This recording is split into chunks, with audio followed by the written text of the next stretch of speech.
Hello, viewers. Welcome to our next episode of Sandy Wars, our video series on strategic and defense issues.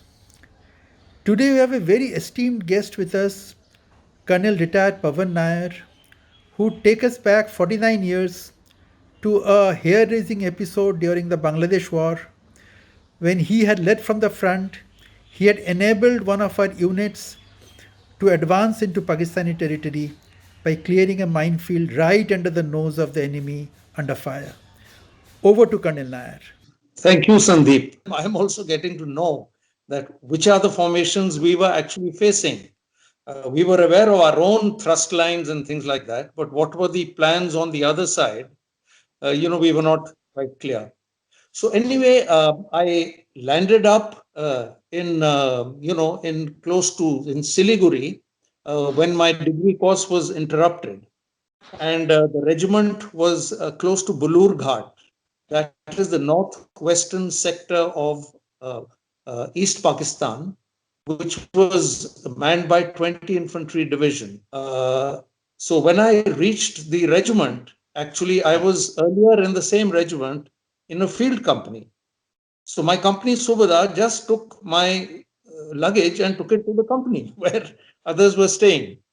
But then my commanding officer had other plans, and I was posted to the regimental headquarters as the field engineer. Now, the field engineer is actually right there with the CO. He accompanies the CO on all reconnaissances. He's ready with quick designs. He's got some measuring instruments, tools, so that he can make a quick design and share it with the commanding officer. So by about the 20th of November, our brigade 340 Independent Mountain Brigade Group was already probing the defenses in the Kanpur area.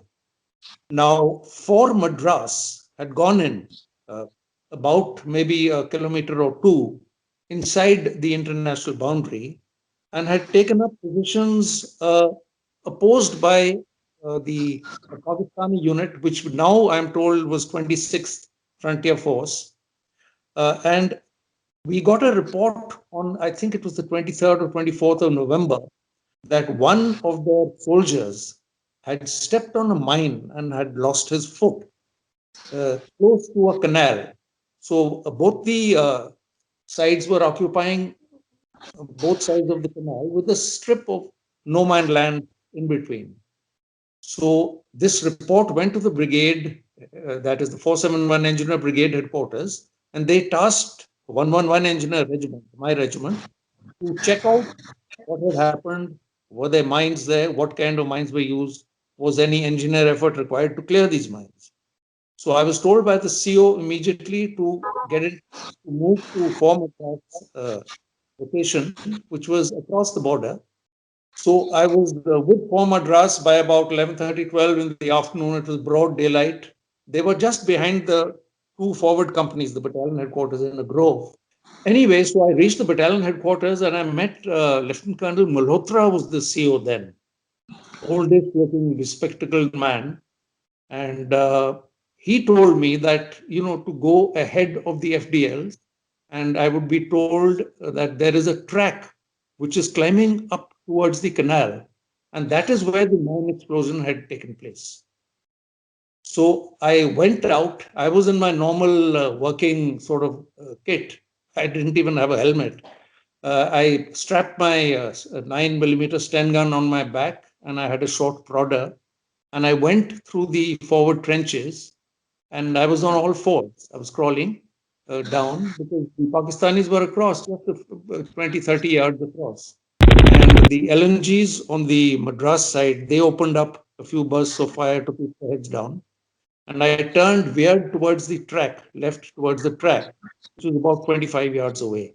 As I crawled up, I was also, looking around for any disturbance in the soil, if there were any mines. Normally, some kind of, you can see them from close up because there is a little pressure pad which sticks out, or there is a disturbance in the soil. So I went up, and about 10 yards away from the canal, I saw the crater where the mine had exploded. And as I went closer, I could see there was a row of mines. There were about total of 5 mines had been placed, Pakistani anti-personnel mines. Now these mines are, round circular mines about 3 inches diameter, and they can be disarmed by unscrewing the top half, which has the firing pin and the firing assembly, from the bottom half, which has the detonator and the explosive. So I crawled up, I located these mines, and I was able to pick them out and neutralize them in terms of just opening up the top half, unscrewing it, and putting it in my little bag which I was carrying with me. So I did that, and then I searched around the area if there were any other mines, but I could not locate. This was the one single road they had put on the approach to the bridge to deter immediate, anybody crossing, charging across the bridge. It was just this one single row about 2 and 3 feet apart and covering the width of the. So I got the mines, I disarmed them, put them in my bag, and I crawled back into the defenses of Fort Madras. And then I was again taken to the CO. He was quite pleased that I was able to get the mines out, and he gave me a little shabash, and I was the So was you regiment. surprised, sir? Was you surprised with the success? No, I forgot to mention, in fact, that when I think the Pakistanis realized that something was happening when they started firing, and they couldn't see because I was in the defilade position. They couldn't see me, but they realized that something is happening, so they started firing mortars. So I could hear the shells, the screaming shells of the mortars coming down and exploding, but it was ineffective. It was They were nowhere 3 inch close. mortars, sir? 3 inch No, mortars? no, I think they were 2 inch mortars. The small Trench mortar. unit, just the forward locality which was firing. And of course, I could hear the bullets whizzing overhead, but that was again not really effective They were only fire. 25 yards away, sir. Only 25 yards away. Yeah, The Pakistani. between the two lines, there was this strip of about 20, 30 yards between the forward FDLs because they were on the home bank of their canal. That means on their side of the canal, we were a little away from the canal because, exactly, you couldn't be facing each other, you'd be 5 yards apart. So we had taken, ground and positions a little away from the canal, but facing along the length of the running of the canal. And the track was going perpendicular to this and hitting the canal. So there was this little intermittent firing and all going on. You went into no man's land right under their nose Yes, in daylight. that's true. In Broad, daylight. it was a fire that was firing on between both the defended localities, but it was a kind of a depression because they always dig up to create a canal. So it was not effective. I mean, that's how I'm here. I was able to reach, and then the crawling up along the canal, that was a little dicey also, because that is when you become a little visible. But I was flat on the ground, and I was using my prodder to locate if there was any mines, and they weren't. But I could see later that these mines were clearly visible, the disturbance in the soil, from about 8 to 10 yards away. And then I So was the able when to. burying the mines, you are picking them up. That requires, I mean, very, very cool nerves, like nerves of steel, and it was under fire. So at Yes, that time, a sniper could have got you. You were visible, sir. You were the mines were on the path, right?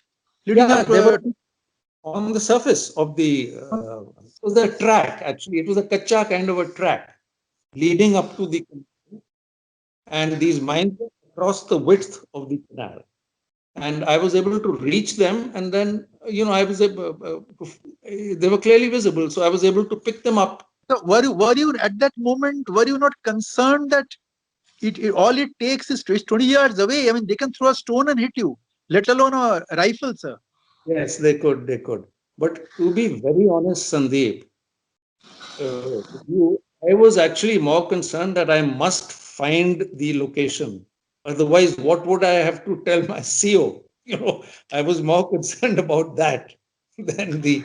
And I had been under fire earlier also. This was the second time with 4 Madras, in fact. When they went in, we were along with them, just behind them, to see if there was any requirement of engineer effort in terms of a track or something when they first went. So I heard this firing, and they were firing out, VT shells were being, airburst fuses they were firing. The Pakistanis, our guns were also firing from the back. They were just behind the road. Four Madras had already Veer Chakra to their credit in the Kanpur Hart action that was on the 12th of November. They had done something very very brave, and they I had a was Veer Chakra. at that time with them. And in fact, I saw the casualties. One of the JCOs, I think you got a, he had been blown away. He had taken a burst, and he was aborted. And so that day I was with them. And then, of course, they had occupied these positions inside. And then a little later, I'm not quite sure of the date when, when we went in for this mine thing, maybe around the 20th, 22nd of No, I exactly think 40. you must have Sorry. gone after the hilly action, which was on the night of 22nd. Hilly action was on the night of 22nd. Hilly action. I think it was either just before or after the hilly action. The hilly action I remember very well because the night before, the whole medium regiment had opened up, and they were firing. Not only they were trying to create a kind of it was a deception plan to fire on other localities towards Dinajpur to show that the attack was probably coming there and not at Hilly. Hilly was a very obvious kind of a place, as you mentioned in your write up also, where the attack was expected and did go in, and they took, as I mentioned to you, very heavy casualties. The You were next in day, the headquarters that day, sir, during the sit rep. When the hilly sit rep was happening, you were in regimental HQ, sir. yes, I was in the regimental headquarters, and we were getting the sit rep, and it was late, and it was very difficult to even read it because they were saying we went 2 companies up, both forward company commanders killed, both FOs killed, so many casualties, so many killed, so many evacuated. We are pushing, and then they eventually did get a foothold, but it was at a very heavy cost, and there were So lots of 139 casualties, 139 casualties in one night for two companies. They went two companies up. yes, there were 2 companies. That's right. So that is Because more than that 50% casualty, sir. More than that's 50% casualty. yes, very heavy. And both company commanders, company OCs were KIA. Immediately, almost as soon as they went in, both forward company commanders were killed. Both FOs were killed because the volume, the fire was so intense and so accurate that they had to take the moment you got up to move forward, you were shot at. So it was very effective kind of fire coming into them, and they took these casualties. And then they did reinforce. In fact, another guards battalion, the officers volunteered that we will now go because they've lost so many officers. I think it was from the same another brigade. It was, I can't remember the unit, but it was a guards battalion, and all their officers volunteered that we will now reinforce this position. That was to show their spirit that we are with you. But it was very heavy casualties. Anyway, to get back to my story, so 4 Madras saw me off, and I reached back to the regiment, and the CEO was pleased with me, and he said, "Okay, now the first thing you do is go and write a report." Right? So I had to and make a good sketch and all that, and they sent a signal to the brigade that the mines have been recovered. So I got the mines, and the mines were used in the regiment thereafter for training, for display, etc. And they became a little bit of a trophy for us that we got these from under the nose of the Pakistanis. So that was, and then of course the main action took place, and we were all inside. Then we called it Bangladesh because it had been declared, and the Mukti Bahani elements were there. I also was involved in another mine laying incident. Later, of course, our regiment was involved in several other tasks, like we were, removing rails using explosive to blast rails off the bridge, a railway bridge, to convert it into a road bridge. This was from Charkhai on that axis towards the north, coming down from the north. And so my regiment was involved there, and in fact, they were strafed. our boys who were working were strapped by our own Air Force. They were caught up, and you can imagine the abuses being given. Yeah. That's that. And next morning, the CO and I visited them. And then, of course, we were going inside and providing the support, clearing tracks, things like that. And then the surrender took place when we were deep inside. And CO and I happened to be in Rangpur when the surrender took. And it was the Brigadier Panu of the Armored Corps took the surrender there. And the morning we had breakfast in the Pakistani officers' mess. And they were all dressed up nicely, the Pakistani officers, in khakis, medals, all that. We were a bit grumpy, looking dirty, just all night we'd been out and things like that. When the surrender took place, I think this ceremony was organized around the 17th or 18th of December in Rangpur. 18th, And sir. 18th. 18th 18th, December. Yeah. okay, okay. And Brigadier Panu took the surrender from, I don't know who was the brigade commander on the other side. Probably Sandeep, you would know, who surrendered his weapon and all that. So first, the 16th commander surrendered I to General L. okay, okay. No, I was not there. I was with at this brigade ceremony in Rangpur, and as I was mentioning, we were having breakfast in the Pakistani officers' mess, and they were all looking smart in their khakis and ribbons, and we were all in our little working hats and jungle caps and field dresses and things. So it was a moving ceremony, and and then within about 10-15 days, my regiment was de-inducted. The chief engineer said there's no point just hanging around. You can keep staying there. So he pulled us out, and we got back to our location in Mountain, that is east of this bridge, the Tiger Bridge on the National Highway. So that was it. And within a few months, I was back in Pune for my degree course. So it was a great experience. We lost a few course mates.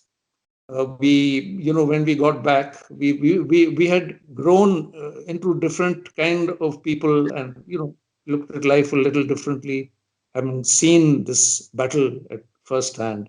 So it was a good, wonderful experience, and So it that matured. particular episode, sir, the way I see it, that four Madras was held up because no one wants to cross a minefield in daylight under observed fire, you know, and you enabled them to advance because I mean you cleared the mines, and after that they were free because they were a brave lot. Four Madras was a very brave lot, Yes, and yes. they had also Already. taken that. But Sandeep, I would not say that. I mean, the infantry always, if you can check on the mines or minefields, but they will have to always go through a minefield if required. So in this case, since there was time, there was, opportunity to check out the mines. So that's why they got an entrance, and I was lucky to get that job, and I reached, and I was So you able to saved lives, sir. There were. You saved lives. You saved lives of Indian soldiers and brother officers because they had lost a person. Not, I mean, wounded whose foot was blown off. Oh, yes, I mean, yes, yes. So that Pakistani mine, it doesn't kill. It's a small mine. It's got about 2 ounces of explosive, 1.5, 2 ounces. So it just, your foot has to be amputated. There's no other it way. maims you. It maims you. Oh, yes, it's a maim. You're maimed for life. Yes, yes, yes. So it So was I a would good like to experience. thank you, sir, on behalf of us Indians. People like you have made our victories possible, and there are little known episodes like this which are not written up, and I think we owe it to the country to bring them to the light, sir, so that our viewers know actually what it took. Thanks a lot, sir. Thank you for your time, sir. It was And it, thank you. it, was- it was great listening to this glorious episode, sir. Thank you. All the best. Take care.